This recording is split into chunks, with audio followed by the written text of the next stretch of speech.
All right, we got another episode. I have a special guest today, but first I want to take a minute to thank Volkortsen Firearms. I had Scott Volkortsen on this week. I want to thank him. Special thanks to him. Go check them out. Scott's awesome. He's a revolutionary in the firearms business. He's done phenomenal work. If you haven't checked out his stuff, go check him out. I want to give a special thanks to Velocity Systems, to a lot of different brands out there that support the show. Head over to www.johnbartoloshow.com and check us out on Podbean, iTunes, everywhere podcasts are heard. It's going to be a crazy week this week, and I'm kicking it off with one of the guys I have the most respect for in the firearms business. He's changed the game both in advertising, marketing, sales. He's done a little bit of everything. He's really a guy a lot of FFLs and gun shops could take a look at what he's doing and how he's doing it. I have the one and only Neal Curry, Ready Gunner. What's up? What's up, John? Thanks for having me on. Man, I can't think of any better person to have on to get some input. But first, I want to get into your story a little bit and how Ready Gunner came to be and just the genesis of everything you're doing. Oh, man. All right. Well, I'll just start. I'll start with my military career. I won't go all the way back to before that. So I joined the military, went in the Army, got myself an Option 40 Ranger contract. Made it all the way through basic AIT, airborne, RIP, as it was called back then. It's RASP now. I got assigned a 2nd Range Battalion up at Fort Lewis, Washington. Did 3 deployments with those guys up there. It's actually how I met Matt Best in that relationship. He was him and Rocco and a lot of the guys in the industry were from 275. And then after that, I left. I did some contracting for SOCOM on some vehicle projects down there for some SF guys on some new prototype Humvee. And then I got picked up at Department of State and went and did 2 more years with Triple Canopy doing diplomatic security, and did 2 more tours in Iraq doing that. After that, I actually started my FFL. I applied for it while I was in my hooch over in Baghdad, just sitting at the next. I'm like, I'll apply for an FFL. And it was mainly for the purpose of my own stuff. I just wanted to get suppressors, SPRs, and things of that sort, put under one license without having to do the tax stamp for every single one. I got home, started a small business out of it because my buddies started to buy guns for me. My buddies told their buddies, and it evolved into this business. I ran it out of my basement for about a year until the HOA got mad and told me I couldn't sell guns out of the basement. So then I moved to a small warehouse, and I had about $80,000 of inventory at the time. The very unfortunate event of Sandy Hook happened, and I sold all $80,000 worth of inventory in a matter of hours. After that, I shut down my doors. Being a small guy with no brick and mortar really with open hours, I couldn't buy any more inventory. Nobody would sell me the 223 or the 5.56. And this is the same issue we're having right now as we did in Sandy Hook. A lot of this stuff you can't find anymore. So I was essentially out of business for 6 months, but it wasn't my main source of income. It was just kind of a side hustle I had. I had my main job, so everything was okay. As soon as inventory loosened back up, I started buying again. I opened up a small store with open hours in Provo, and it was a little 1,000 square foot store. Sold guns out of there, grew the inventory, and eventually we kind of grew ourselves out of that little shop, and we started doing custom AR-15s, and this was about 10 years ago. This is before it was cool or anybody was really doing it. Yeah. So people could come to our store and say, look, I want to build an AR-15, because back then you could really only buy stuff over the counter, only like the specialty guys or guys who were super savvy in AR-15s knew how to build them or even get parts for it. So we call it the Build-A-Bear section, or the Big Kid Lego section, as we call it, where you come in. We had a large selection of parts. You pick out your lower, and every single component you wanted on the AR-15 you chose. We helped you build it, and then you would go home and with this custom AR-15 that you built, you got the knowledge, you got the education, which is the best part about building your own gun is how it works. The ins and outs. Where if you buy one over the counter, essentially you don't know that. You got to watch some YouTube videos, read some manuals or something. But the education of building your AR-15 is probably the biggest thing. That after probably having your own gun that you built, and the pride of having that gun and not having the same AR that everybody else has at the range. So then we moved up to Orem, bought a 20,000 square foot essentially warehouse. We remodeled it, and now we have about 7,500 square feet of retail space. We have a Black Rifle coffee shop in-house. We have a classroom that holds 50 students, and we do all kinds of courses here. A 15-lane shooting range with 2 bays, one that's open to the public, one that we do for private events and courses and things of that sort. And, the e-commerce where we ship nationwide as well. That's a quick down and dirty. It's crazy, how it came together, right? Like, the firearms industry is weird. So I've been explaining to people, and I don't want to get into it just yet what's been going on and how that creates the rush, right? Like like you mentioned, you had to close your doors for 6 months. It's serendipitous and exciting, but at the same time, it's still, scary. So, you this business is built on rushes, and you have these rushes and you're trying to figure it out. Did you ever kind of think like, well, this was a hobby, I want to go do something else? Was there like an aha moment where you were like, I really have something, I need to stick with this? Or was it like, you know what, that was what it was, I'm going to move on? Like, where was the turning point in you saying, I got to stick with this, this is something? Honestly, it was just the demand, and I don't know. So keep in mind, a lot of my business was conducted under the Obama administration, where gun bans and gun talks were super prevalent on TV. We're going to ban this, we're going to ban that. Obviously, nothing ever happened, but just the talk of it scares people. So you had all these little, what I call like micro rushes of stuff. Anytime some politician would open their mouth, guns are like a commodity these days. I compare them to stocks where they're kind of up and down, and people are talking just recently with all the Democratic debates going on, and it's kind of lost. I think people are starting to catch on a little bit, because back then someone would say, "Hey, we're going to ban guns," and everybody came in to buy AR-15s and 30-round magazines and lower receivers and 5.56 ammo. Like those are your hot sellers, during those potential ban times. And then there's been so much talk about it with not a whole lot going on. We're going to ban guns. It was like, yeah, the whole cry wolf thing is, everyone's catching on. So now it's not as bad. You'll see little spurts of rushes where someone's like, hey, if I get elected president, I'm going to ban AR-15s. I'm going to put in effect the assault rifle ban like we had in 2004. And then you see like this tiny little boost of like sales increase, and that's it. That shit would have happened, 10 years ago. You had every fucking swinging dick coming in buying AR-15s, every single 30-round PMAG I had. Yeah. But now, go ahead. With the whole COVID-19 thing, that's a whole different beast, right? This is new. We haven't seen this or experienced this before. I was explaining this to my kids the other day. I'm like, hey, this isn't normal. Like you guys getting out of school. Like my kids have been out of school for 3 weeks now, and it's going all the way through summer. Like you're done.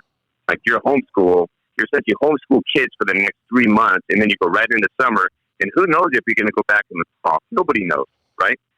We never had that. In my 40 years of life, we've never had anything like this. Oh, we're going to get to that. We're going to get to this topic. But I don't want to disregard, because you did something that was amazing too along the way, and you brought up Black Rifle Coffee.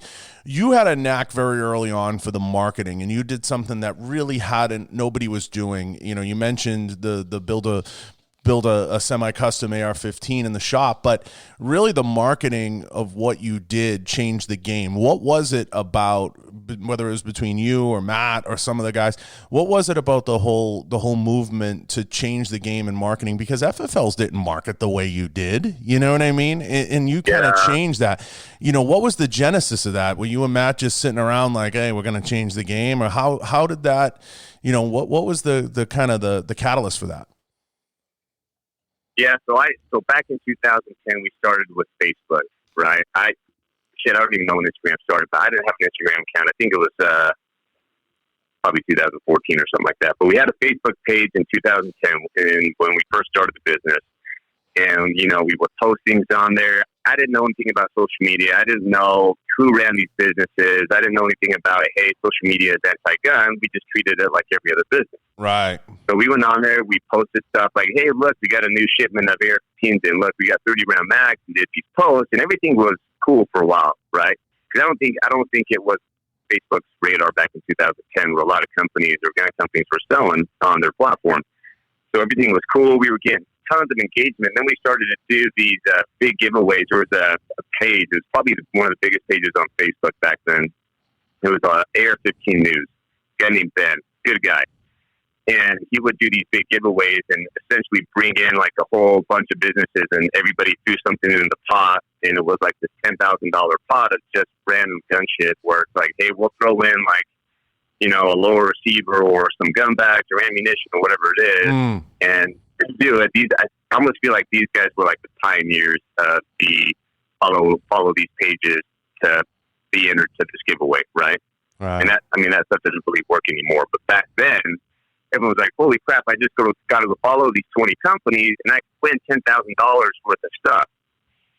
So we would do these giveaways, and I mean, we would get 10, 15, 20,000 followers out of one giveaway, and we'd throw like $500 in the pot, which, you know, the cost of a customer, if you do the math on that, is well worth it. So we started to build our Facebook page really big, and, you know, 10,000 followers, 20,000, 30, 40, 50, and it just grew exponentially. And then overnight, Facebook caught on and, you know, laid down the hammer, and engagement went to shit. We would do a post, and I mean, 30,000 people, 50,000 people would see it. And now it went literally to less than 1,000 people viewing our content. Right. So we're like, what the fuck is going on?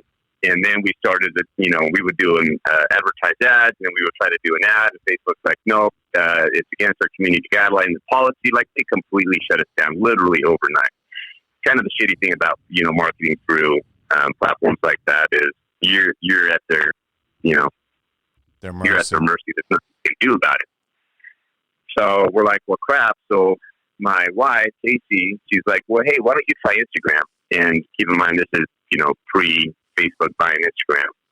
Why don't you try Instagram? Because she was on Instagram. She had a bunch of followers. I'm like, okay. So I started a personal page. I went and started an Instagram page for Ready Gunner. Same thing, boom, right out of the gate, doing giveaways, growing like crazy, you know, posting whatever the hell we wanted to post. We're like, oh, awesome. It's like the good old Facebook days, you know. And as other companies started to get on, again, we teamed up and networked, which is huge. I mean, you got to network in this business, right? You got to know everybody. You got to play nice and share followers, share posts, and give credit. You know, there's all these Instagram things you got to do to obviously stay in the. You got to play the game. You got to play the game. You got to play the game. Yeah, not be a dick. Like, you can't go and steal photos and not give credit and that kind of shit, right? So there's all these things that everybody who has an Instagram page follow, and it's like this nice, peaceful community. If you violate that, you get fucking eaten alive by the community, which you don't want. It's a nasty community. It can be. So anyway, we grew it, and then Facebook bought Instagram, and same shit, right? So now we're losing engagement. The chronological timeline went out the window. Our views went out the window. Our ability to boost posts went out the window. And we're like, well, hell, now what do we do? So we went to these big Instagram pages like Firearms and Gun Freaks, the biggest gun pages we could find on Instagram. And we're like, well, let's market to these guys. They have 2 million followers, right? Let's just boost our posts through them. So I'd contact these guys, hey, let me pay you $200 for a post, and post like, hey, this new Ready Gunner's launching this new program, this new sale, this new air team, whatever it was. And they would post it for us, and I would pay them $200, whatever it was, a pop for a post or a story. And this is your pre-swipe up days too. And I started to do the math on thing. I'm like, man, I'm spending like tens of thousands of dollars on these paid advertisements through these Instagram pages, but it's my only way to be able to market on here. But it's working, you know, it's doing good. Like, every time these guys do posts for me, I gain followers, I gain views, I gain traction on the website. I'm like, I'm just going to go out and see what it would cost and what these guys would sell the page for. So I hit up, it was Gun Freaks was the first page I bought. And I hit them up. I sent them a DM from the Ready Gunner page. I said, hey, look, are you guys willing to sell your page? What would you sell it for? And they're like, yeah. And they gave me back this number. And I'm like, holy shit, man. Like, holy shit. Like, I was thinking like a couple $1,000, right? The number they came back with was astronomical in the sense of like, no way would any person in the right mind buy an Instagram page for that amount of money. And then I'm like, fuck no, I'm not doing that. You guys are out of your mind. I went back again and started running the numbers. I'm like, you know what? I've already spent that really on advertisement. So I asked him, I'm like, well, what kind of money? You got to treat it like a business, right? How much money are you making on your Instagram page? And he gave me a number. And I'm like, that's like a 1X. You guys are selling your page for a 1X, but nobody sells a business for 1X, right? And I'm like, you know what? I'm going to go out on a limb. I'll give you that number for your Instagram page. I'm going to buy it.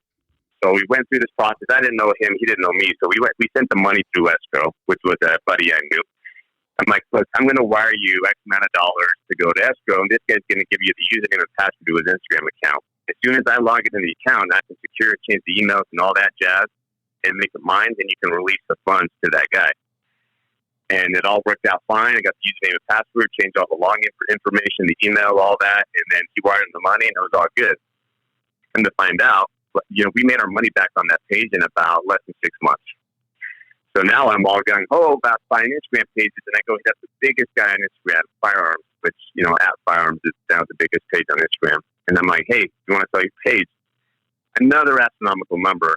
But having experience, that we can make our money back and things like that, I'm like, absolutely, let's do it. So I give him that number, and, same process there. Buy that Instagram page, and then I bought probably a dozen others since then. So now we're using all these pages at 7 million plus followers on Instagram to essentially market our own business. But then we started another business out of it called 2E Media Marketing to market for other companies like Ready Gunner. We have a bunch of clients on there like Walkers, Car Firearms, Magnum Research, Riton Optics, and a dozen others that we market for on just like these yearly plans, because everybody in our community, they have the same problem we did.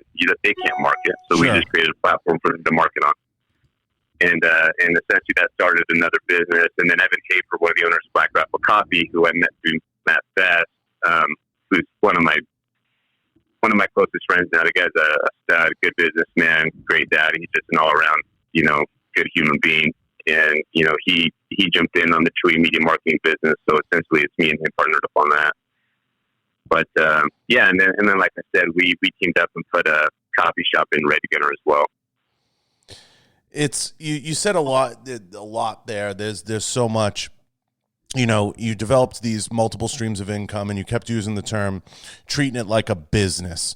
And that's the stuff I love to hear, Neal. And from afar, I always admire that in the things that you do and have done through the years. Too many guys, I feel, Neal, and I want to get your thoughts on this. They come into this business and they don't use the word business. They don't understand that it's a business. They think they're going to come in, whether it be an instructor or be a wannabe gun runner or whatever it is. And there's very few, I say this all the time, actually cashing checks in the defense business. And they don't fully understand that. And they think they're just going to hit the range, teach a few courses, and they're going to change the game. Do you see the same thing, or how do you feel about that? No, I absolutely do. There's a lot of guys who are smart and savvy in the business and social media. I mean, you got to take it like it's a business for everybody, right? I think the consumer needs to realize that. I think people posting need to realize that. Essentially, there's not a lot of people posting out there just for fun and give out free information, right? So, and there's a lot of guys who get greedy, like Barrett Fawbush, who's a good friend of mine. He was one of the first guys back in the day. He got so much shit. That guy got memed like crazy. He would do Barrett like True Exodus on every meme page, and Barrett being the guy that he is, just kept trucking along and just kept doing his thing, and he would laugh with everybody else, and he didn't let anyone put him down, and I really admired that about him. The guy's a super nice dude. He's very talented in what he does. And a lot of people, and he can shoot his ass off. That's the thing. He can shoot his ass off. The guy can shoot. The guy can shoot, and it's what you love and hate about social media is it gives everybody a voice, right? It gives everybody a voice, and some people that arguably maybe shouldn't have a voice. But at the end of the day, Barrett's doing his thing. The guy's a good shooter. He can do his stuff, and you can make fun of him all day long. But the guy's going to do what he wants to do, and he's going to keep practicing and improving on his skills. I see the same thing kind of happening to Trex, to Lucas. I've never met the guy. Seems like a nice dude, but the guy gets, I see him on memes now. He's kind of taking the place of Barrett. Like, I don't see Barrett on there. I think he's kind of, a lot of the meme pages are friends with him now, and now Trex or Lucas is the new True Exodus. But again, Lucas can shoot. The guy can shoot. I've never met him. I've never seen him, but his videos, like the guy's got some good stuff, and he puts out good information. At the end of the day, hey, that's all that matters. And he's making money from it. It's a business. Yeah. Barrett did marketing. The Man Spot, who I'm good friends with, he's making a killing on marketing because they've got a platform and a voice. And they can share stuff to hundreds of thousands of people that you can't do in any other way, shape, or form through Instagram. Why, I think it's because of your business acumen and Matt's and some of the guys. You guys have been very adaptable, okay, and very good at opening your arms and accepting people. Why do you think it is in the firearms business? It's always like kind of like uniting the clans. You have these people on the fringes that are like, oh, this person's not, like, the most overused word in the business is legit, right? Like, why is the word legit used? They're not legit and we want to like keep them away. Why do you feel that is, at least in terms of towards Barrett and maybe T-Rex? I've met Barrett. I know Barrett. I don't know T-Rex Arms, but, and maybe towards the Man Spot to a degree. Why is that such a thing with some people, Neal? You're the right guy to ask this, and I've wanted to ask you this for a while. Why is that such a thing? Well, I think this goes back to your elementary school day tactics, right? Where you like the girl, a boy likes the girl, but the girl likes another guy. So that guy tries to decredit the other guy, so the girl doesn't like him and likes him instead, right? So elementary school tactics taking place in a growing-up environment. That's what I see it as. At the end of the day, social media platform is marketing. That's 99.99% of the platform space is to market product, right? And I think people can't see that. I think I've missed the whole purpose of what these guys are doing on Instagram and take shit too serious. Manspot's another example. He gets kind of beat down a lot because he wasn't in the service or whatever it is. But the guy gets a lot of views on his page. Maybe he has no military experience and he hasn't been in a gunfight and things of that sort, which he doesn't claim to. But at the end of the day, the guy makes entertaining videos. The guy's an entertainer, right? People watch those videos. People see the guns he's holding, the meat he eats, whatever other markets, the products he markets. And it has an effect for the customers who's paying Manspot to market those products. And Manspot gets a check from them, and then the consumer gets a good product, and the customer who's paying Manspot gets sales. It's a win-win-win, right? And you got to realize that's it. That's what the platform is. Don't take it too serious. Like, I don't think he's making gun videos trying to make himself or portray himself as some fucking like Delta operator, Ninja, Ranger, Navy SEAL dude. Like, the guy's like, hey, just make entertaining videos, and I put products into my videos to market them. Same way movies do. Movies have been doing this shit forever. Yeah, and that is it. You're like, watch my videos, laugh, maybe buy a good product that I promote, and then move on. That's the struggle I've always had looking at it from the, kind of the executive side or the outside, working with brands. I'm like, are there people at times that maybe cross the line or don't quote unquote stay in their lane? Sure. And the industry as a whole has a good way of policing that. But are there moments where I'm just like, why doesn't anyone get on The Rock when he dresses and plays, a ranger or a ninja, whatever you want to call it?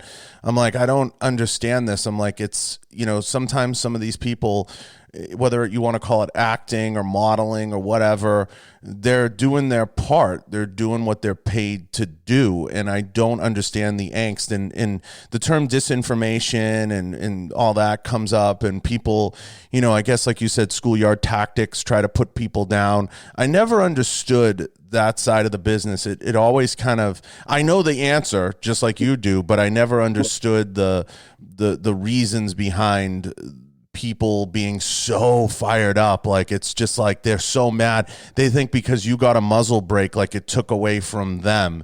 And in the 10 years I've been in this business, as long as you were similar age, I've dealt with it. And I can remember even going back to the beginning, people thinking like I wanted to be an instructor or something. And Tony, Real World Tactical, being like, no, that's not what he wants to, that has nothing to do with what he does.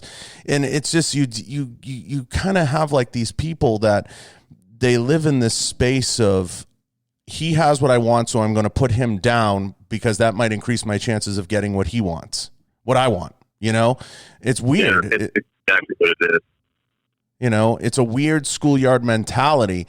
And I've been fortunate just being on the internals of companies.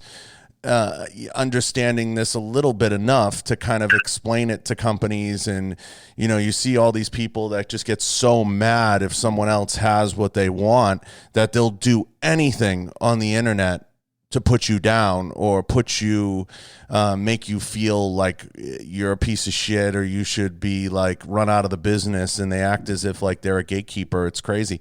It's that's why I gravitated towards podcasting and audio and everything, because I felt like it was a great equalizer. You couldn't, like, I'll invite anybody on the show. I'll invite my worst enemy on the show. I'll be like, come on, you know, you want to. More often than not, though, you find, Neal, probably like me, when you go to these shows or you see these people, they just walk right by you. Yeah. You know, they always walk right by me. I'm a nobody. You stop and talk about Cookie. but you know, stop and talk about Cookie, and then they hand me their phone and say, "Hey, we should take a picture of us." But you know, I've been lucky. I always say I've been lucky. You know, I got into this business like you. I didn't know what Facebook was. I didn't know what any of these things were. You know, I got out. I go to the academy. I graduate, lead a 8 in Boston, and then I'm kind of figuring it out. And I was fortunate, that a few companies that I work with, this was all just starting, Facebook, Instagram.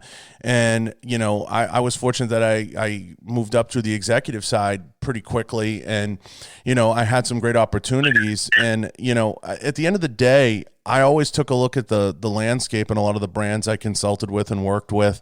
And I said, it's kind of crazy how this business is and how many people don't understand the what you just explained, how it all breaks down. And they get so emotional. And these are highly trained people, some of them. And they emote all over the internet. It's crazy to me, Neal, when I look at it. Yeah. I agree. It's I love the 2A community, but we are our own worst enemy. We eat our own.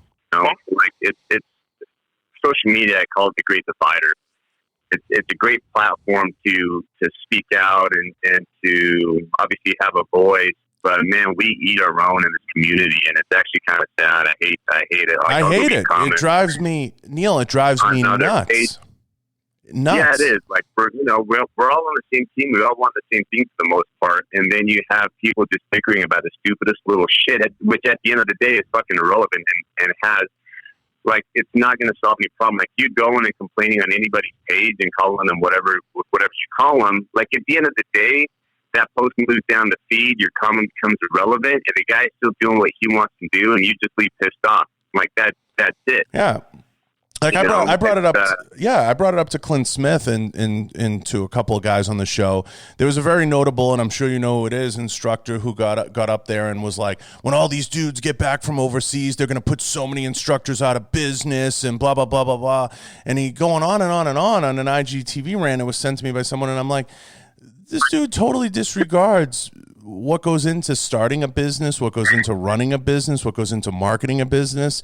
And I had some notable instructors, talk to me about it. And I'm like, it's just a disregard, a slap in the face to the hard work you've done, to the hard work other, guys have done in the space. And I'm like, so marketing doesn't matter, business acumen doesn't matter. It's just because you come back and some crazy tactics, you're going to put everybody out of business.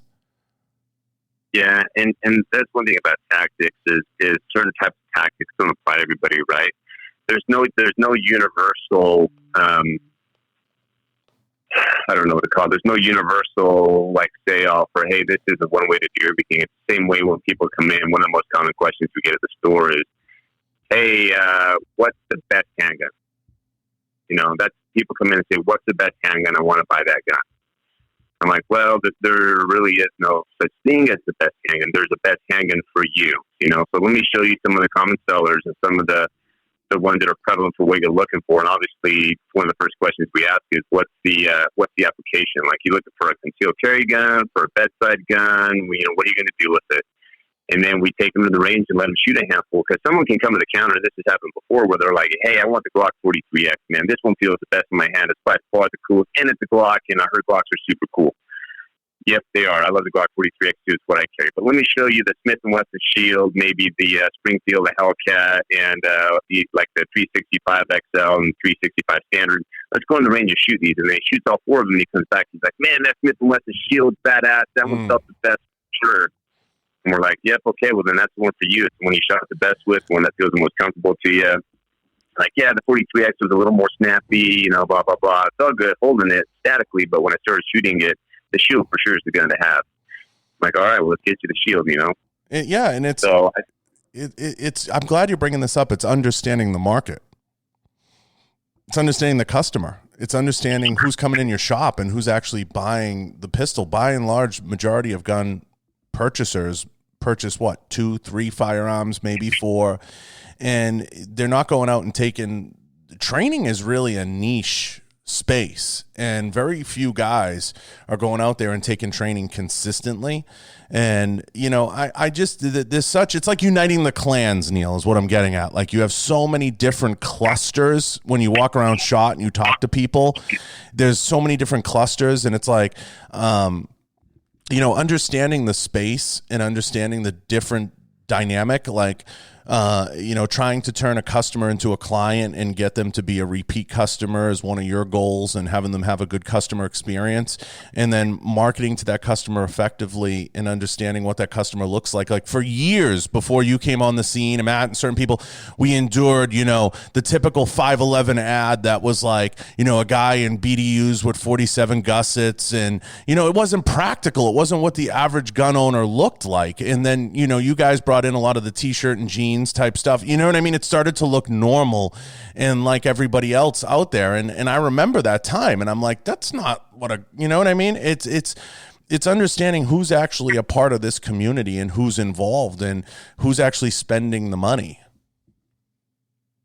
Yeah, the population, the diversity among people, and everything is so different. We see so many walks of life come in that are different, and things apply differently to them, Yeah, there's certain things that apply, like, how you grip a handgun and things like that, which are the same for everybody. But there may be even variations in that. So, going back to training, so the state of Utah to get your concealed carry permit here, and I know every state's different. It's a 4-hour class. There's no shooting application.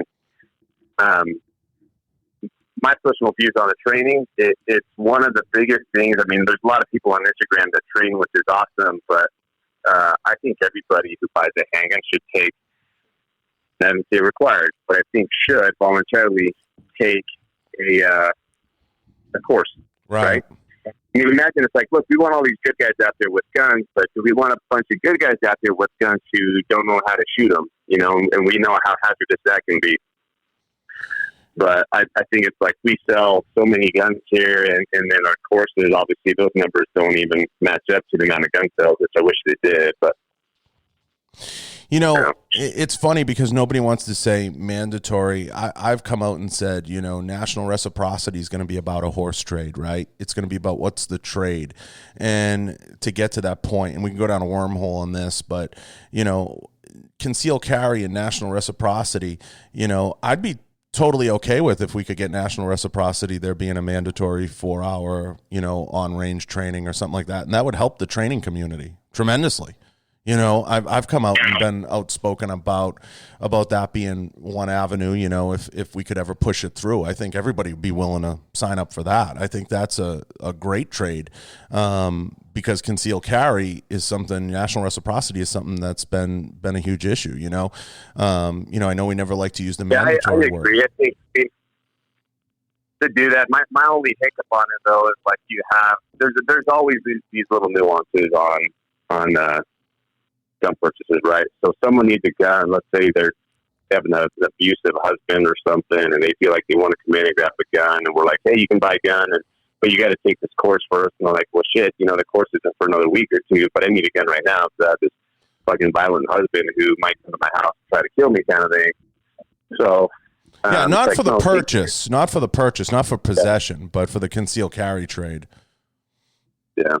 I mean, just in thinking about it, and I've been outspoken about, the NFA and getting to a point where we get some type of registry at the counter where we're paying the stamp to you and we're able to go home with the product right then and there. How would you fix the NFA issue?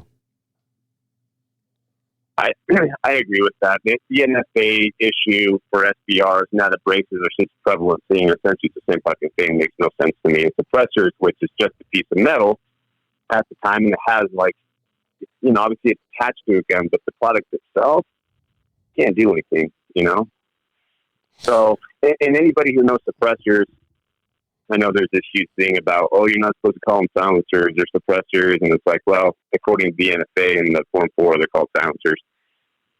But whatever you call them, suppressor silencers, I agree with you. I think it should just be the same process as buying a gun. I think you come into a store, look, I want to buy that Omega 36M, whatever. Cool. Here's a 4473, do your background check, boom, there you go. Put it on your gun, right? Yeah, and if the government wants their money, pay the tax right there. Like what? Well, what's the difference? Because you're doing a background check on a gun, but to buy a suppressor, it's like, no, you need to do another background check, but you got to submit your fingerprints for this background check, and then you got to wait 10, 12, 13 months, whatever it is, it's anywhere between 6 and 13 months, which is another whole other thing. Like, if someone could do some kind of documentary on the NFA and how they process fucking paperwork, it'd be interesting to see. But at the end of the day, it's like, what is it preventing, right? Because if the whole concept is like, look, well, you got to wait 10 months, kind of like the California theory, where it's like, no, you got to buy a gun and then you got to wait the 10 days because that way you can't come buy a gun and go and kill somebody with the same day. Like, you go and buy a gun when you're pissed off and then you go kill them. It's like, no, you got to have 10 days to cool off before you go murder somebody. It's the same thing. Like, but it's worse with a suppressor. You come in, it's like, what's the point? Like, what's the point of waiting 10 months? Let's say you want to come buy a suppressor for the purpose of committing a crime. Like, well, you don't need a suppressor to do that. I can just buy a gun, right? And in the state of Utah, there's no waiting period. You do a background check, boom, you take the gun home 5 minutes later. So what is it preventing by having to submit fingerprints and do a background check through the FBI and NIC system as opposed to doing a background check through the NIC system to buy a gun? Oh, I know what it is. $200 to go to the ATF. Even if the ATF is like, look, we just want our money. We just want our $200 tax then because it's a big revenue source for the FBI or for the ATF. Cool. I think people would be cool with just saying, hey, look, let me just pay you the $200 now, but you still let me just take it home and I have to wait and do all this stupid fucking paperwork. Just let me do the 4473. You do a background check. Here's your $200. You greedy sons of bitches. Give me my suppressor. Right.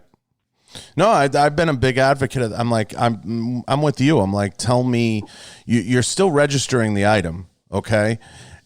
I can't figure out for the life of me what. I think it's just a ploy to get the $200 and to create a cottage industry of paperwork and bullshit. And to me, it's like, just pay the stamp at the register and then you kick it to the government. You know what I mean? So, and expedite. Yeah, it actually makes you more money. Think of the reduced resources on the NFA or the ATF NFA side that they wouldn't need. Right. You wouldn't need all those staffers going through Form 4s to either approve or deny them. But it's a cottage industry, like I said. I mean, they have to justify their existence and their salary and their everything and their oversight. So, to me, it's a fucking mess. It's easy to fix. Now, before I get to like more current topics, you're kind of traveling along on this journey, and then you bring Casey into it, which was unique at the time. You bring her into the marketing. Was that something she was willing to do, or was it like, hey, try this, or hold this? Well, Casey's actually been like a big part of coming up with the ideas and how we market and Tui Media marketing business. Obviously, with the relationship we have with Black Rifle Coffee, and Black Rifle Coffee is unmatched when it comes to marketing in our space. Like, those guys are the pioneers of marketing on social media, right? Nobody can hold like a candle to those guys when it comes to their videos, their marketing, their reach. You see those guys on the news and everywhere else. They've used Casey a lot in their videos, and Casey's kind of her own little marketing company, so she's not really part of the Tui Media platform. Like, she doesn't promote for a lot of people. She markets for a couple companies that we have a close relationship with. She's done stuff with Kimber before, a few other companies, but she's not part of like any package on the Chewy Media side. So, but she's full of, obviously she's a beautiful woman, and she knows guns. She works here at the gun store. She does all her HR admin stuff. And so she kind of knows the ins and outs of both the gun world and the marketing space. And we actually don't even use her a lot in our marketing, to be honest with you. We probably should more often. But she's pretty much a genius when it comes to ideas of like, hey, let's do this or let's do that or let's create this program. And so she's been a huge part of marketing both on Ready Gunner, Chewy Media, and then obviously her own business. You know, we're going to get to current events in a second, but it's amazing what you guys have done and what you've put together. And, you know, and you mentioned Black Rifle Coffee a lot, and they absolutely are pioneers in the videos that they've done in their approach. And, you know, I've said for a long time, and I'd love to get your take on this, one of the best and worst things you brought up earlier is social media. And one of the things I felt holding us back and hindering us, and part of the reason why I started the podcast, was I felt like we weren't doing a good job putting a voice behind the industry.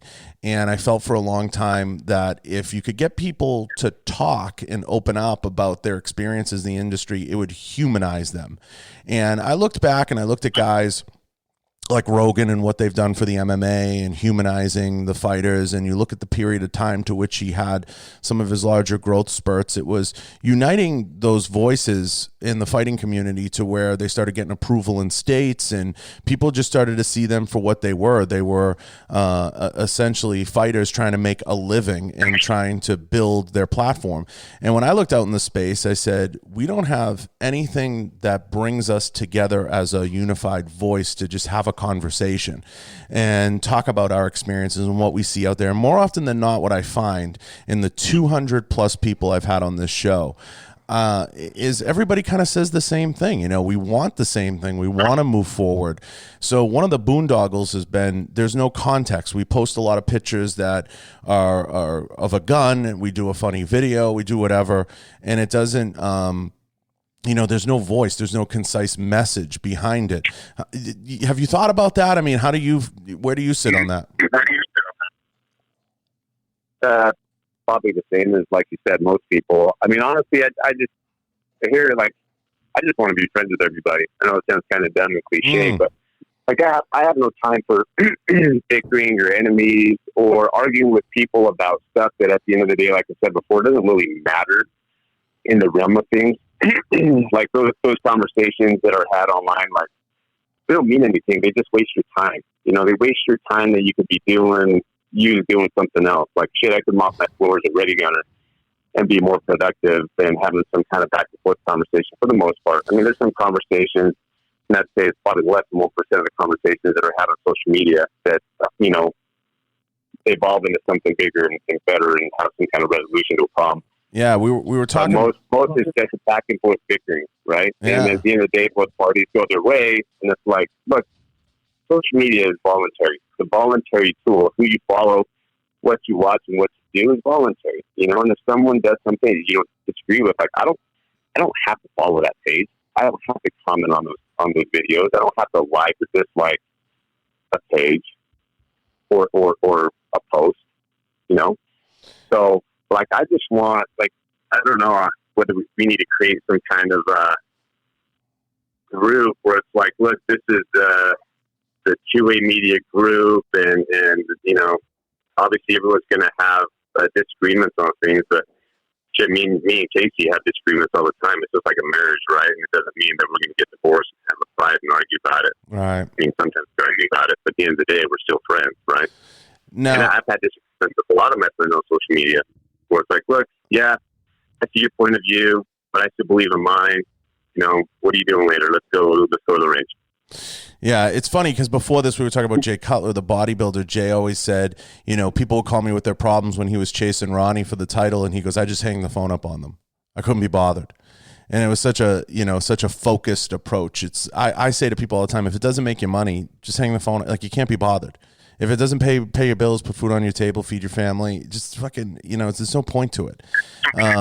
You got to kind of disregard it, and you got to put that tunnel vision on, and you got to make hay while the making's good, and just kind of get it out of your headspace. It doesn't concern you. At the end of the day, if it's not my circus and not my monkeys, and it's probably the term I use the most with people, it's not my problem. I don't have the bandwidth to deal with it, and I'm just kind of like, sounds great. In the capacity I played with some companies, you indulge certain things and you listen, but sometimes I'm just like, yeah, well, that's great, awesome, I'll see you. But you just got to kind of move forward and just put the blinders on and not be bothered with a lot of the bullshit, because you can get wrapped up in it. It becomes Tower of Babel in so many ways, and you just can't listen to it. But you go to the shows, you walk around the shows, and you spend time seeing a lot of the different brands out there. I'm curious, I ask a lot of guests this. You're at SHOT Show. What brands do you look at from afar that you haven't worked with that you're just like, geez, I really wish they'd get their act together, or I wish they'd figure it out? Because I talked to Clint about this, Smith, and I talked to Jerry Mitchellek about this, and I got interesting responses. And I've said it, I've been vocal about it. I look at like Browning, and I'd love to see Browning figure it out. I'd love to see them, get their act. I looked at their booth, and I'm just confused as to what they're doing. Do you look out there and see some brands, and you're just like, damn, I would love to spend a half hour with them, just giving them fucking free advice or something? Do you ever get that bug, or just kind of look at brands and you're like, what the fuck are you guys doing? Yeah, all the time in SHOT Show. I mean, everybody's out on presentation, right? So everybody puts on their makeup and does the booth. Sure. And they're supposed to be doing the whole presentation, look at us, and this is what we're about. And yeah, absolutely, 100%. Some of the booths in the basement, right? The new guys that are down in the basement still, those guys there's some down there that are just awesome and doing probably a better presentation than some of the big boys up on the main floor. Yeah. Yeah. And like I said, we have a marketing company. We talk to a lot of businesses where people understand marketing. Anybody who's taken any kind of business course in college, like, marketing is a huge portion of that, right? Marketing in itself is its own course, but there's a certain amount of every business dollar that needs to be allocated to marketing. And I don't think a lot of people see that. They're like, hey, times are tough right now. We don't have a lot of marketing dollars. We don't have a lot of money, so we cut our entire marketing budget. I hear that all the time, where it's like, well, that's probably, you should be cutting in other spaces, and marketing is probably where you need to be spending it, right?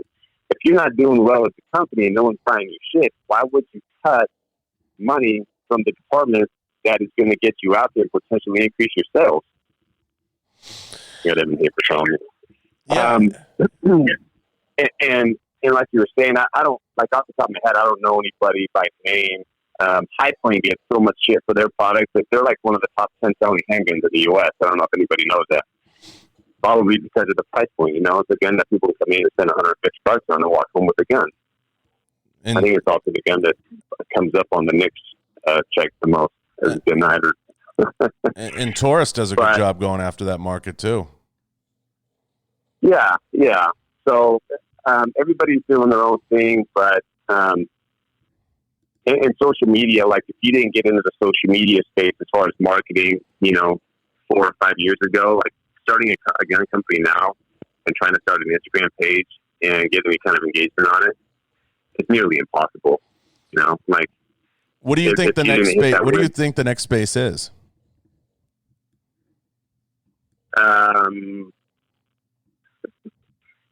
Well, so this is I'm working with a company right now to create kind of a whole new platform for the gun industry. So hopefully it's that one. So it's coming. It's coming. It's coming. It's coming. Yeah, but anyway, I don't know, because I think Instagram and Facebook are always going to be a thing. I think even if some new platform launched and it's like, hey, now you can promote guns and now you can do videos and swipe up that go to links and boost that stuff, on that platform. I think a lot of gun companies will obviously migrate over there, but I don't think anyone's going to go delete their Instagram page. No, I think it's going to. But I think it'll give a. No, go ahead. It'll give a platform to these guys who can't get onto Instagram now, or at least, hey, I started an Instagram page, but I can't get over 10,000 followers because, unless you there's those companies who launch a product that's like super revolutionary and everybody's reposting and showing, like those pages will grow a little bit. But unless you stay ahead of the curve, and that's the biggest thing about social media, unless you stay ahead of the curve and you're creative, and like if you're just reposting stuff and doing with the same stuff everybody else is doing, like you'll never grow. Like you got to be the guy leading the charge ahead of all the other pages, coming up with new content, new products, and revolutionizing the space. And those are the pages that are growing, and everybody else is staying stagnant. Yeah, I think I have a belief. I could be totally wrong. I'm not designing a platform, for the record. I think based on the history of our industry, it has to come from something that has a degree of open architecture, and I think streaming is a logical place. And I think that the two most neglected areas. So the number 2 used most search bar on the internet is YouTube, and next to Google. And I feel a lot of companies aren't doing a great job for a number of reasons, because we've seen kind of the evolutions of the industry, and I know you've seen it walking around. There's a lot of companies that hired tons of advertisers and blog writers in the past as their marketing directors. Now they're kind of starting to move more towards the social space, and they're getting smart, creative people that understand analytics and social media in those areas. But there's a failure for them to really gravitate towards creators, which come in the YouTube space, and people that have that creative mind space. I think streaming, I look for inspiration from areas like Monster, Red Bull, in spaces like that. It has to, in my opinion, Neal, it's just my opinion, it has to stop being about the gun, because I look out in the gun space and, too many companies are trying to cram the gun down your throat. And it has to be more about the lifestyle and brands and the overall direction. The only way to convey that message, in my opinion, is through some level of streaming or some level of visual and audio. And that's where a lot of companies fall flat on their face, because they just don't have the people in building to create that narrative and to create that type of creative force in their building. It's my opinion. What platform it's on, I don't know. I came to podcasting because I genuinely enjoyed it. I had a good Rolodex, and I liked having a conversation with people. I would have all these great conversations, like picking up the phone and calling you, and I just wanted to record them. It just got to that point with me. But I don't know where the space is. YouTube, I feel, is grossly neglected by a lot of companies. I think at the end of the day, we're all moving towards, I go to a lot of the technology shows. I think we're moving towards a place where you're going to have a search bar on your TV, and you're just going to search for what you want to watch. So you're going to be trying to dominate that SEO. What that SEO looks like, I don't know, and how that shapes up, I don't know. What are your thoughts?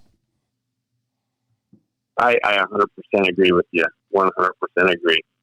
I think the biggest hang up for most people, and that's what we're working on, just for the record. Yeah. I think for most... No, go ahead. Like YouTube, like you said, and I'm guilty of this myself. I started my YouTube channel back in 2010, and it was, I just posted. I look back at the videos, and I'm like, man, I was such an idiot. But it was still getting views, and people were still watching them, and the information on there was relevant. I just, it was just kind of like this low budget thing, which I think that's the biggest thing that people get caught up on. Like, man, I got to go hire like some full videography crew. It's going to be expensive, because content creation is super expensive. If you're hiring a team, which you have here, we have a full-time photographer, videographer, account manager on staff, and it's expensive to run the marketing company, but it's necessary. But I think for most people, you don't need to do it on that level. I think you just get a phone and you log into your YouTube channel and you do a poster from the gun counter or something. I think the biggest thing when it comes to social media is people overthink it. Oh yeah. Me and Casey had this talk to Casey. I love her to death, but she's guilty of this too, where she feels like it's got to be this production, and like, no, I got to go, put on my makeup and do this, and it's got to be thing. Just right. It's a thing. It's like, no, just get on your phone. You got the YouTube app. You can go straight up there to like a live video or whatever it is, or just make a video, and it's just like very minimal editing, which anybody can do with free software. And then just post a video. Like, you just got to put stuff out there. You just got to put stuff out there, and you're going to learn through the process of like what people like, what people don't like, and you're going to adapt, and you're going to evolve into what you want to be. Nobody is there from the get-go. Right. like Demolition Matt, like the guy is probably the number one YouTube channel in the gun space. But if you go back to his oldest videos, they're way different. I'm not saying they're bad; they're all great, but they're a lot different than the production level of stuff he's doing now. But he started somewhere. Mm-hmm. Mm-hmm. So I think people just feel like, oh, I need to be like, if I'm going to put myself out there, I need to be number one. I just like, no, you just got to make it. I just feel like when I talk to some of these brands, and I'm curious if you feel the same way, they're dominated. The owners more than likely are engineers, and you're talking to guys with an engineering mindset, and they sit there and they talk to you and they're like, what we really need is a video about the rail, because this rail is going to change the game. And you just sit there and you're like, listen, that's great, and we'll make it about that. But I don't think the space is littered with so much of that I just feel that's not going to transcend us. That's not going to take us to the next level. That's not going to be something that's going to really move the needle exponentially, because there's so many videos out there. Like if I see another Glock 19 video, I'm going to lose my mind. You know, company built on simplicity. And you see what I'm saying, Neal? Like it's like you look at them with this head, like, you know, like, really, you want me to talk about how your 1.5 pound trigger is going to change the whole game, and you want me to try to make that like a viral thing, and you want me to do it on a table and script it? Like, you know what I'm saying? Like they have that engineering mind. It's hard to overcome that in a lot of these conversations. Yeah, but a lot of on the other side too, it's like, hey, maybe your first video that use like a Glock 19 Gen 4 video, right? And there's 20,000 other Gen 4 19 videos out there. But that's your first, maybe that's a stepping stone into the evolution of what your channel can be. You know what I mean? Yeah. No, I'm tracking you. You're not going to learn or evolve unless you actually start. Like nobody has a million subscribers on a YouTube channel without having started somewhere. You got to start somewhere. It's now jumping into a little bit more current stuff. We have this run. It's an unprecedented run. It's never happened. It's gonna when we get these NICS numbers in just a day, these numbers are gonna come out literally 48 hours from now. We're gonna get the background. I'm predicting it's gonna be 5 to 6 million in that range. It changes the whole game. We're going to have more new gun owners than we've ever had. We're going to have more customers than we've ever had. You know, how have you been dealing with that as a shop, and how has that changed things for you? Well, so inventory management is the biggest thing during times like this when you have these rushes, right? So all these gun stores pre-COVID-19 had their, because we didn't, you know, everybody's been buying stuff, 5.56 ammo, 9mm, all that shit. I could buy anywhere. I could contact any distributor or any direct account, Federal, MagTech, Cellular, Valid, whoever I wanted, and be like, hey, send me 50,000 rounds, 50 cases of 9mm. Cool. Boom. Here you go. 4 days later, truck shows up, gets forklift out, boom, put it on the floor. Super fucking easy. Yeah, probably at the best price we've ever seen it, right? And then overnight, I mean, and this goes back, I'm going to use the toilet paper as an example, right? Somebody does a news story on some guy who's got, you know, 4 big things of toilet paper in his shopping cart for whatever fucking reason. This guy's owns a business and he's just talking his business up, and that's the normal amount of toilet paper he always buys. Nothing new. But then the news does this story, and it was like, oh, holy shit, everyone's like going and buying toilet paper. I should go buy toilet paper because everybody else is buying it. I need to get it before it's all out. So then you have this rush of people buying toilet paper, and they have no fucking idea why they're buying toilet paper. But they just know that, oh, everybody else is buying toilet paper, so I need to go buy it. Otherwise, it's not going to be in stock. And I haven't seen toilet paper in stock on the shelves at any grocery store here where I'm at in the last 3 weeks. It's fucking ridiculous.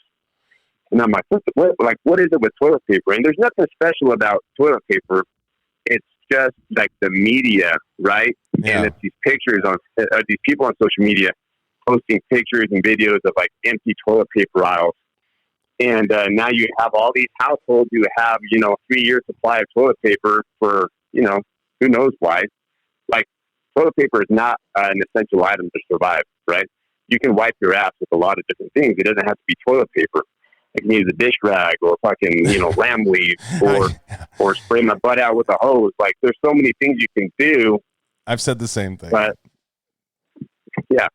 But it just goes to show it's a perfect example. Like, I almost feel like the government, like, launched this COVID-19. Obviously, they didn't. But almost feel like they did this as like this big fucking social experiment, and we're all on some reality TV show right now, right? Like, hey, how are humans going to react? Like, let's do this thing and create this virus, and it's not even real, but we're just going to say it is, and the media is going to be in on it, and we're just going to see if we can get people to buy toilet paper, right? And they're like, son of a bitch, everybody fucking fell for it. Look, like, toilet paper is out at every grocery store across America. We got them. Yeah, we got them. Like those suckers, they did everything we wanted them to do. All we had to do was post some story on the news, and now it's all over social media, and everybody's in this panic to buy some non-essential life items. It's just fucking paper that you wipe your ass with, you know? So, going back to the gun, it's the same thing, right? So people come in. Obviously, guns are a little more relevant, I think, than toilet paper. You know, people buying guns, and I know shit really hits the fan, and you get into some fucking Walking Dead type scenario. Obviously, guns is probably one of the number one things you want to have, right? Mm-hmm. If you have food storage, you have toilet paper, but you don't have a gun, you're probably not going to have those items for long when people are desperate and need to feed their kids and things of, you know, obviously disparity. So, yeah, so we've been seeing a big run. So every business, and I think this applies to people as well in their homes. So the way we manage inventory here is we have mins and maxes. So ready gunner, you know, let's say the min for 9mm ammo to have on stock is 20,000 rounds. So 20 cases of 9mm is my min. Like, it should never go below that. So my point of sale software system says, hey, once we sell the 21st case of 9mm ammunition, it's going to cue me to go buy whatever the difference is with the max. So let's say my max is 120,000, and I need to go buy 100,000 rounds of ammo to get back up to the start, and then it goes back down to 20, and then I buy another 100, right? Mm. So every product in our store has a min and a max. And luckily, before shit hit the fan, we were about at 120,000, so we were at our max. Luckily, I wasn't, you know, towards the min. Otherwise, we really would have been screwed. Mm-hmm. But I sold down 120,000 rounds of ammo in 2 days. Oh, yeah. In 2 days. And I called the guys over at MagTech, my rep over there, and I said, you need to get me another truck here ASAP. And he did. And they got another 80,000 rounds, and I sold in 1 day. Yeah, it's crazy. And then I got ahead of it a little bit. And I was able to get a couple more shipments from Federal as well. And then, you know, what I can get from distributors. The distributors deal with like 20,000 other retailers in the U.S. So you're like fighting everybody to get ammunition. So I'm getting like 2 cases, 3 cases, 4 cases, 1 case here and there from distributors. And we're selling it. But I can't go a day without, I kid you not, I could get 50 cases of 9mm or 5.56 today, and it would be gone by the end of the day. Oh, I believe it. I believe it 100%. So, it's at a premium right now. And you brought up something, you know, inventory management, min maxes, and I just hope a lot of FFLs out there. See, I've been hypercritical, Neal, the last couple of weeks of not just the NRA is an easy one to be critical of. I think they should be offering free memberships. I think they should be offering free online RSO courses, whatever they can do to build membership. They're doing nothing. And I've been insanely critical of the NSSF. I had a long conversation with Mark, and I have Larry coming on in a couple of days. But, you know, I'm just like, where is your 1-800 number for these FFLs? Where are your resources? You know, these people pay you to go to SHOT Show to be a part of your organization. You know, these FFLs need help. They're not all as savvy as you are, Neal. You know what I mean? And, I mean, is that something that's crossed your mind? Yeah, and you're right. I mean, every FFL owner is different. Maybe some of them are new. So like I said, when I first started my FFL, I was a little guy on the street. I had a little by appointment only warehouse. It was at Sandy Hook, which I would say is probably comparable to what's going on right now as far as like sales.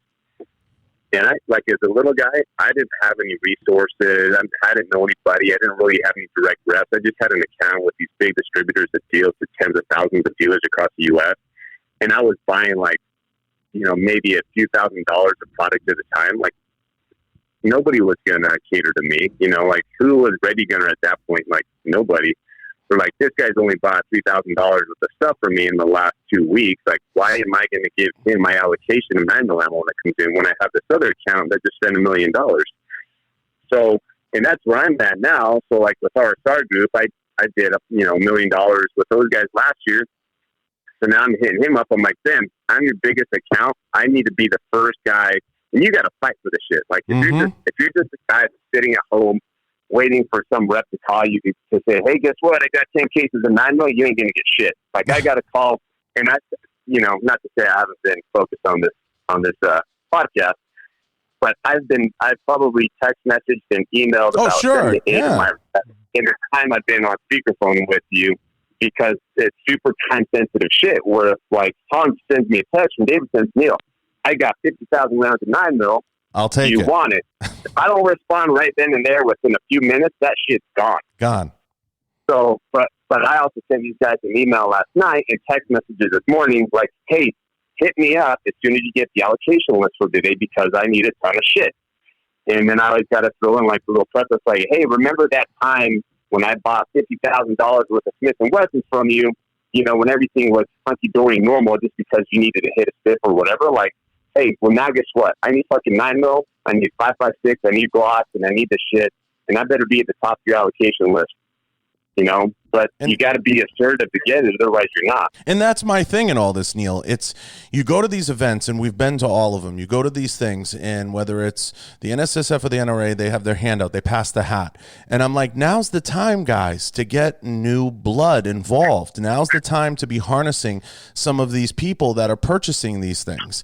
And we can get into debate all day long about the level, but I said it straight to the NSSF. I said, you need to have a 1-800 number on the top of the website. You should have every FFL want to call you, because the minute your phone stops ringing, you're dead, right? So you want those people coming through you. You want those calls. You want to be helping, giving some guidance and some resources, and you should be pumping those out exponentially right now. Like I said it to the NRA. I said, you should be opening up your courses for free, online training, everything. You should be signing people up left and right now. Yeah, I agree. I think there's a lot that can be done. So, I mean, this is one thing that I think a lot of people, including the NSSF and some of these organizations, can learn from, right? Like there's so much to be learned from what is going on right now, whether it's on a personal level, a business level, some big organizational level like NSSF or NRA or whoever it is, of like, hey, like this is shit. This isn't going to be the last time we have some kind of like pandemic or some rush on guns or some case where it's like we need to have like these plans in place before shit hits the fan. Like let's start taking notes now of like what people need, what programs we can implement, what products we can sell to help people, things of that sort. So next time this happens, if it's going to fucking happen again, that we can just hit the go button and implement these programs out of the gate and not be like, oh shit, what do we need to do? Like, how can we help you? And then by the time it's all said and done, the storm's passed over and then you just look like an idiot. Yeah. But, and it goes the same, like I've told people, like I said, 120,000 rounds of 9 mil sitting on this pallet and people buying like 2 boxes at a time and things of that sort. And this isn't everybody, but this is most people. I think everybody going back to Mims and Maxes need to implement that for their household, where it's like, look, I'm going to have 2 cases of 9 mil at my house, 2 cases of 5.56, and that's going to be my min. My max is going to be maybe 4 or 5 cases, and that's shit I use to train. And as soon as I hit 2 cases, I'm never tapping into that 2 cases. I'm just going to go buy 3 more cases and use that. But essentially, my zero is 2 cases of 9 mil or 2 cases of 5.56. Or 1 case, whatever it is. Obviously, it's going to be budget dependent and all that, different on the family. But like, don't be caught with your pants down when shit hits the fan and then come into Ready Gunner or any other gun store. I heard California's gone pretty bad. I'll talk to some of the FFLs down there. And be like, oh my gosh, I need some 9 mil. I need 3 cases of 9 mil. It's like, I can't, like, I've used, not to be a dick, but I've probably told, dozens and dozens of people, I'm like, man, you're like a week late. Right. Literally 1 week late. Like, you can't come in, day 10 of some pandemic and say, I need a case of 9 mil. Like, man, that shit was gone 10 fucking days ago. Okay. And like, unless you're here every single morning when the truck pulls up, like that shit's gone in 2 hours. So we've let people start taking special orders on stuff, which puts them on a list. When it gets you, we call them, they come pick it up. We could spend all day on the validity of the purchase. We want customers, but at the same time, I've had friends reach out to me, as I'm sure you have, and they're like, how much do I need? I'm like, well, how many mags do you have? And they're like, well, I have the gun, and it came with 2 mags. I'm like, look, dude, if you're going to be sitting there like reloading, and we're talking like zombies, you're probably dead. I'm like, but, think of it this way. I'm like, if you went out right now and I'm not, let's say it was a zombie invasion, and you killed 200 people, 200 zombies, you'd be the deadliest person in human history. So, think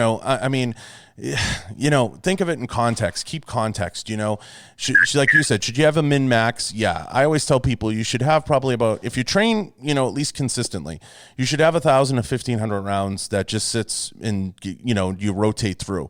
And beyond that, you should have, anything that's your allowance that you kind of keep in your mags, and you're ready. And so you have 1,500 to 2,000 rounds that you never really touch, that's just being rotated through. But I mean, beyond that, I'm like, what type of shootout you planning on getting in here? It's just breaking it down to people. I did a post on Facebook this morning just talking about like not being rash. People get panicked because they see other people that are panicked and making these purchases. Her cheaper than dirt now is selling ammo for like $900 for a case of like. Oh my God. It's insane. Which is ridiculous. I'm like, I hope nobody like this shit storm is going to pass, right? And we're selling our ammo at the same price we've always sold it at. Like I'm not going to raise it. The whole supply and demand thing is understandable, and to raise it a little bit is also understandable because once it's gone, it's gone. Like right now, I have 0.9 mil and 5.56 on my floor. Right, I might get 100,000 rounds later today when the truck pulls up, but that's probably going to last me a day or two. But I keep it the price because for me, it's like, look, I want to stay, I want to be good. I want to take advantage of people and things of that sort.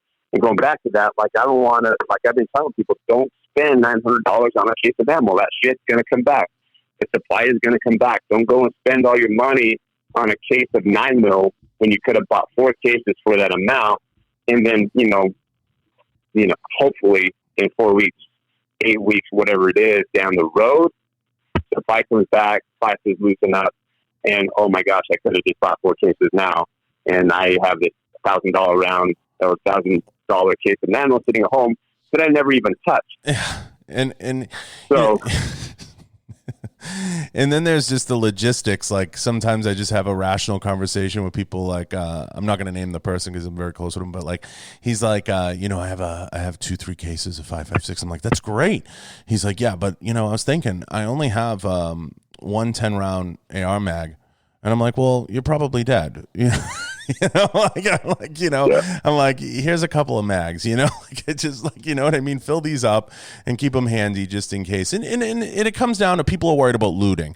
And I've explained to people, Neal, a couple times, I say, wait for LA. LA is always the first to fall. They make a career out of looting. So don't hit the panic button until you see LA loot and start to riot. I said that they're always first to freak out. You know what I mean? So, you're kind of in the clear until you see that happen. Yeah. And like I said before, for businesses, organizations, I think people as well, like, hey, use this time to take notes. Like, what are people buying? What's the first kind of stuff that goes? So when this stuff happens, you have some kind of emergency plan. Like, hey, last time this happened, people were buying 5.56 mag, 9 millimeter and 5.56 ammo, and like AR-15s and handguns. So when the shit settles down and things return to normal, that's probably the stuff I should have in storage with my food storage, right? A little money in my savings account in case I lose my job or whatever it is. The essentials for life, whether it's 30 days of food and food storage downstairs with a little bit of 9 mil ammo, 5.56, 10 or 15 PMags, whatever it is you feel like you're going to need. And a PMag's $10, So spend $100, buy 10 of them. It never hurts to have too many, but like you said, it's better than having 1 10-round mag. And then when shit hits the fan, you can watch the news and watch everybody else go crazy, and then you're comfortable at home. You're like, no, I already got all that shit. I paid like a cheap price for it because I bought it when things were normal and not crazy. It's crazy.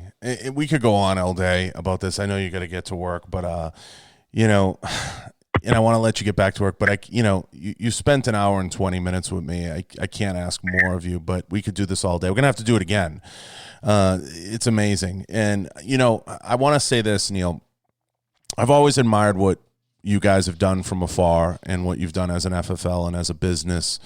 And you've brought up so many great key points and takeaways that I'm going to kind of reflect on. And, I can't thank you enough for taking the time to do this. It's, in the midst of all this, your words and as a leader in the firearms industry, it means a lot to take an hour and 20 minutes to rap about this. It's, the information you put out. Let everybody know where they can find you and how they can look you up and contact you. Yeah, absolutely. And John, thanks a lot for having me on, man. I love talking about current affairs and topics and how we can better the community. And I love our community, like I said, but I feel like we can do better. There's always room to improve, right? So, Ready Gunner is our Instagram page. So at Ready Gunner, my personal page is at Neal, at Neal. Everybody asks me how I bought that or got that name. I bought it from some kid for $250. When I was buying Instagram pages, so I'm like, I wonder who has Neal and if they would sell it, since everyone's selling Instagram pages. So I hit him up and said, yeah, I bought it. Anyway, but that's it. Yeah. So readygunner.com is the website. If you want to check us out, we have an e-commerce. We ship all across the U.S. Obviously, if the gun's compliant in your state, we will ship it to an FFL for you to pick up. If it's not a non-FFL item, then we can ship it right to your house. So readygunner.com. And, yeah, that's it. If I have one message, it's stay calm. The shitstorm will pass. And everything will go back to normal in time.